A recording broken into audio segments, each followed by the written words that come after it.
Today I'm going to share with you my top 5 ways to make sure you have a good day. I am obviously the mellow mama, but what I think allows me to be so relaxed and laid back is the fact that I'm always on a routine. These 5 things make me prepared for my day, productive throughout my day, and refreshed by the end of my day.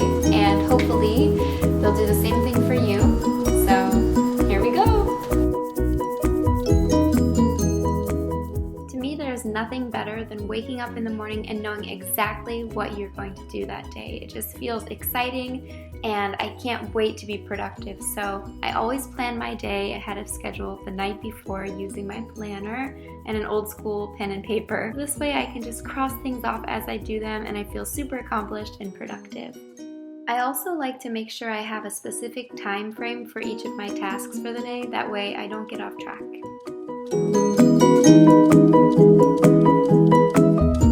Another thing I love doing the night before is cleaning my apartment. The best way to do it, in my opinion, is set a timer for 30 minutes and kind of race the clock and see exactly how much you can get done. This way you're kind of making a game out of a chore and it makes it a lot more fun, makes the time go by super quickly, and you'd be amazed at all the things that you can accomplish in 30 minutes. And I personally love this company method and the Mrs. Meyer's Clean Day company for my cleaning supplies, just because when I clean my home, I don't like all of the harsh chemicals or even just the scent of a lot of other cleaning products. So this one smells so good. This is the wood cleaner, and I also really like the multi-surface cleaner from Mrs. Meyer's Clean Day in honeysuckle.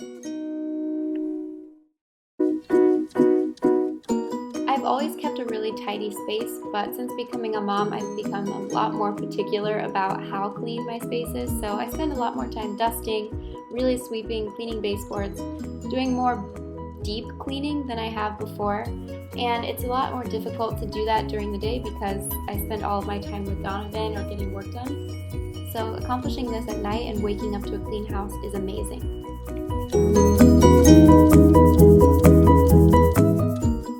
Is my absolute favorite time of day. I use this hour just to specifically focus on myself, my needs, and my desires. A lot of people might think that an hour is a lot of time, but in my opinion, it's not even close to enough time to focus on what you want to create, what you want to become.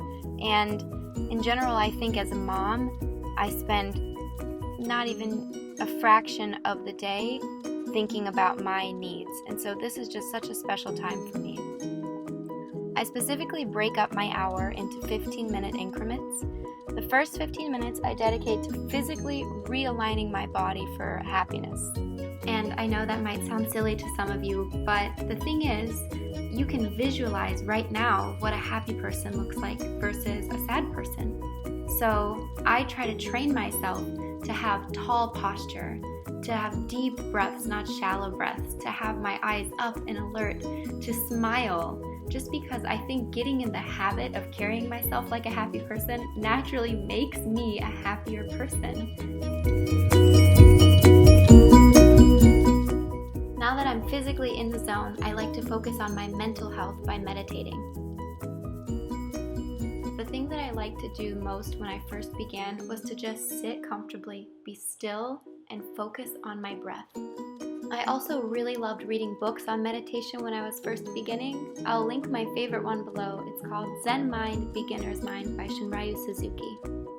And lastly, if you're one of those people that doesn't want to wing it and doesn't want to read a book, don't sweat it. There are also a ton of really cool apps available now to help people meditate, so go for it. For my third section of 15 minutes, I like to visualize and proclaim what I want. So this sounds goofy also, but I'm literally chanting, "I love my life" here. And yes, it's a little bit embarrassing, but I love teaching Donovan that you create what you think and feel. And the second part of my visualization process is to check out my vision board, realign my goals, and if I haven't accomplished a goal, I like to check out the plan I have for taking action on said goal. The final 15 minutes of my hour of power are used for me to just say thank you. I start with my son and my fiance and my parents and brothers and sister, and then just move onward from there with the gifts I have as a person. Like, I can hear, I'm healthy, I'm strong, I can see, I can move my legs, all these things. I say thank you for every last thing in my life because it makes me present and it makes me feel just so amazing.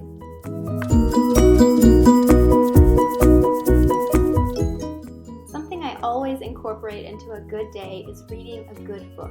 And I even like to sometimes split my day into 3 books. So in the morning, I'll read a little bit of history. In the afternoon, I read something like this book by Dale Carnegie called How to Win Friends and Influence People. And in the evening, I used to always read autobiographies of people that I really wanted to emulate, like Michael Jordan, and I also really liked Arnold Schwarzenegger.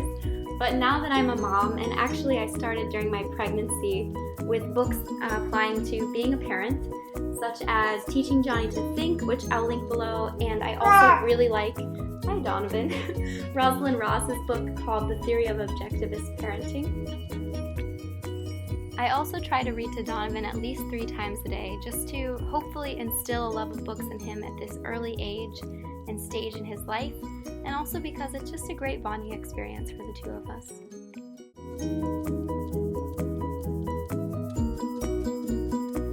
My favorite way to begin any good day is with exercise. Every day, at least by 6 or 6:30, I am in the gym or outside ready to go and just destroy a workout. I always also make sure to really challenge myself, make sure that I sweat a ton, I'm super sore and very tired by the end. That way, I know that I can accomplish anything for the rest of my day, and everybody knows, when you look good, you feel good. And that's it for my 5 tips on how to make sure you have a good day. I hope you guys can use these today and have a great one. Also, if you like this video, give it a thumbs up and please subscribe. See you next time.